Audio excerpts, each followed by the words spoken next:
Okay, what's happening, people? Jono here from Fitness Education Online. Welcome to our channel if it's your first time on here. And it's actually a specific series. If you've landed on this video here, I've got a specific series which is all about social media marketing tips for fitness professionals. What I've done is I've gone and sought out the 10 best social media marketing professionals, specifically for fitness professionals in the world, and they're going to give you their top 3 tips in less than 10 minutes. Now, I'm going to shoot over and give them a bit of an introduction in a second. Just before I do that, let me tell you that we've also got another series which is business tips in general. So this one here is all social media marketing. We've got another one which is business based. Now, I've interviewed the same people on both of them because they're very closely related, obviously. So it's the same introduction for both. So if you get to the introduction, you're like, well, hold on, haven't I heard this exact same introduction before? Yes, it has. I've just used the same introduction. You could call it, I don't know whether it's lazy on my behalf or it's just smart or time efficient on my behalf. I like to call it smart and time efficient. You can call it what you want. But anyway, let me introduce this week's guest. What's happening, people? Jono here from Fitness Education Online. Super excited because it's our latest episode of how to get clients for your personal training business. And I've got an absolute rock star this week. If you haven't caught this show before, long story short, every week I interview a different expert in the space and they share their 3 best tips on how to get personal training clients in less than 10 minutes. And I've got a good one on the line this week, a good friend of mine from Queensland, Australia. She's the Challenges Manager for the Fitness and Lifestyle Group. If you haven't heard of them before, essentially all the biggest fitness brands in Australia, they run Fitness First, Good Life, Jets, Barry's Boot Camp, and no matter where in the world you're listening from or watching from, you've probably heard some of those brands anyway. And before that, she was the national personal training manager at Fitness First, which is the biggest gym here in Australia. So when it comes to getting clients in a personal training gym-based setting, there's very few people that know more about the topic than her. So without further ado, let me introduce Miss Tahnee Donkin. And Tahnee, let's see your tips. Okay, so my first tip within a gym environment is to show up.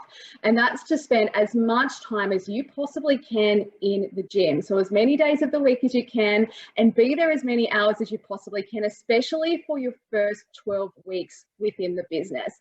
Now, here's the reason why. If you're running your own business within that facility and you're trying to grow clients, that's basically when your doors are open, right? Your doors for your business are open when you're in the gym and you're doing work. If you can imagine, if you were owning, let's say, a grocery store or a retail store, and that business had its doors closed for most of the day and only open for 2 hours when you had customers coming in, you're probably not going to grow your business, right? So when you're a personal trainer or within a gym-based environment, it's really important that you are there, because that's where people are going to see you on the gym floor interacting with people. You're going to start building relationships and you're going to get to know people. So that's the first tip, is be there, show up as much as you possibly can. Tip 2 is to train as many people as you can, regardless of whether you're being paid for those PT sessions. So yes, that initially is offering as many sessions as you possibly can for free.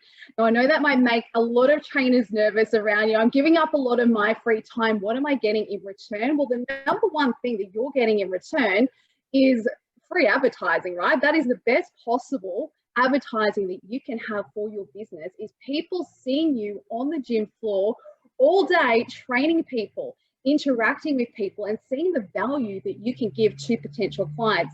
And guess what? As a byproduct of this, chances are a lot of those people that you take through free sessions are actually going to convert and become paying clients. But even if only a quarter of those were to become paying clients, the advertising opportunity that you have just from training people and being seen to be training people all the time on the gym floor, that is the thing that is going to do wonders for your business. Now, the third 3 key tip that I would have here is to talk to as many people face to face as you can. It can be really scary and really intimidating to do this in a gym environment, especially when you're new and you think, I'm new to this industry, I'm new to the gym, what value can I possibly add?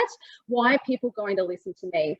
So what I would suggest is put all of that aside and just have a goal of making friends. That's all you need to think about. Have a goal of making friends.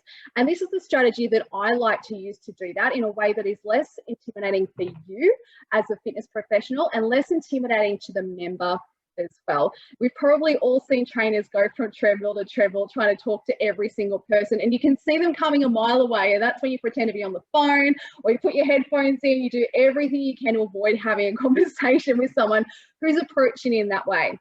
What I prefer to do is to initially just make eye contact with that person. That's the first thing. Just make eye contact and smile and see how they respond.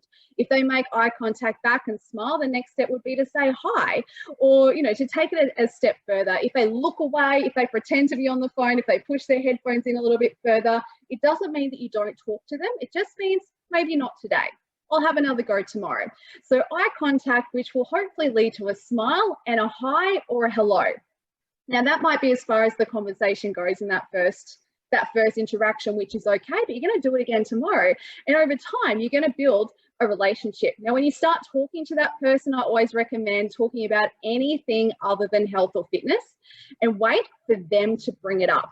Because if you jump straight into talking about their training, this is the place where they see you as the expert and they don't feel that they can contribute to the conversation.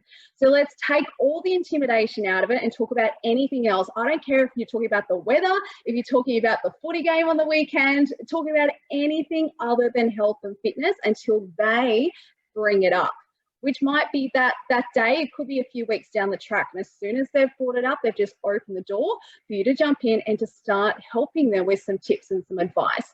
And even if that person doesn't start training with you, if they do want to recommend a trainer to a friend or a family member or a colleague down the track, you're their friend. You're the one they've spoken to every single day coming into the club. You're absolutely the one they're going to recommend. So all of a sudden, you feel like you're in an awesome location because you've made friends with everyone that's around you and everyone knows you. It's not intimidating, and all of a sudden you don't feel that you need to sell because everyone knows you, and all of a sudden you are the go-to trainer. So get out there and talk to people. Yes, that does mean putting your phone down, lifting your head up and having a conversation. All right, you can tell Tahnee's experienced, right? Well, usual deal, if you like the video, just hit like and make sure to leave a comment below. The comment I recommend is just say thank you to Tahnee because she's given up her time to give us some free tips. So the least we can do is say thank you down below in the comments. So let's say thank you down there. If you like this sort of stuff, I recommend joining our community Facebook group, the Fitness Education Online Community Facebook group. There's like 14,000 trainers in there. Everyone is super supportive. We all share tips and ideas. I'll put the link down in the description and I would love to see you in there. And I'm going to hand it back over to Tahnee. Tahnee, if we want to follow you or hear more about you, what do we do?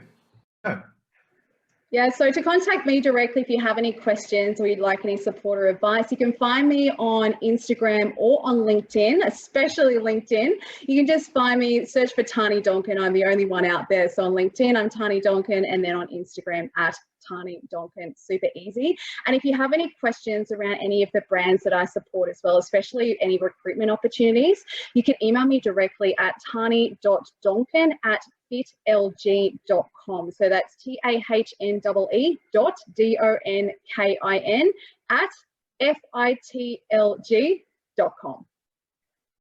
So that's it for today's episode. I would love to invite you into the Fitness Education Online Community Facebook group if you're not in there already. It's a free Facebook group. There's thousands of trainers in there. We all share tips and ideas. Everyone's super supportive. And that's really what we do at Fitness Education Online. So I'll see you in there.